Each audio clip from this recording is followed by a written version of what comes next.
with Scoot Henderson now a Portland Trailblazer, to me, that now all heads now swivel towards Damian Lillard and say, what do you think? So what do you think? Well, I know that Portland in the next couple of days is going to get multiple phone calls from rival executives kicking the tires on this and seeing where they really are. I know Joe Cronin, the GM there, has publicly stated we want Dame Lillard here for the long term, but things can change pretty quickly. I don't think this is something that is going to anything that's going to happen is not going to happen all that quickly, I don't believe.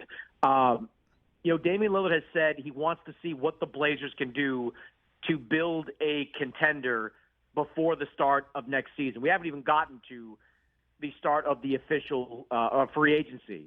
When Portland, even though they are limited with what they can do, they still have some levers to pull, some deals they could potentially make, and maybe those deals that are made convince Lillard that they've done enough to keep him around. But if they get to, the second week of free agency, mid to late July, and as the dust has started to settle, and they haven't added one or two pieces, veteran pieces, to this mix, there will be a conversation had between Damian Lillard and Joe Cronin. That's not the kind of thing, Rich, that needs sourced reporting. I mean, I have had this exact conversation with Damian Lillard multiple times, as recently as this past March, where we've talked about the process, where he said, I want to have a chance to win at this stage of my career. I want them to put a team around me, and if they can't, well, we should talk, and we should figure out what's best for both sides. So I think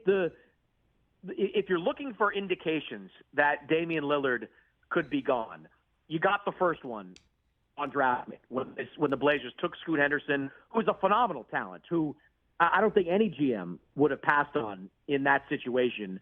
But he's a young guy. He's going to need time to develop. So by keeping that pick, that was sort of the first lever that was pulled that could mean that Lillard could be headed out of town. And then the fact that of the first 5 selections, or first 7 selections, let's go there, 2 from France, 2 from Overtime Elite, right? Yep. 2 from the SEC, and then you got. Does the NBA like that? Are they into that? Do they like it? I don't think well, look, it doesn't help with draft night, that's for sure, because, historically on draft nights, you've had a lot of recognizable guys, and guys are more recognizable when they play college basketball, specifically guys that get into the NCAA tournament, and we all, as a nation, get a long look at him. We all know who Victor Wembanyama was, but we didn't know a ton about him until he got stateside, and it became Wembanyama week in New York with everything that he was doing.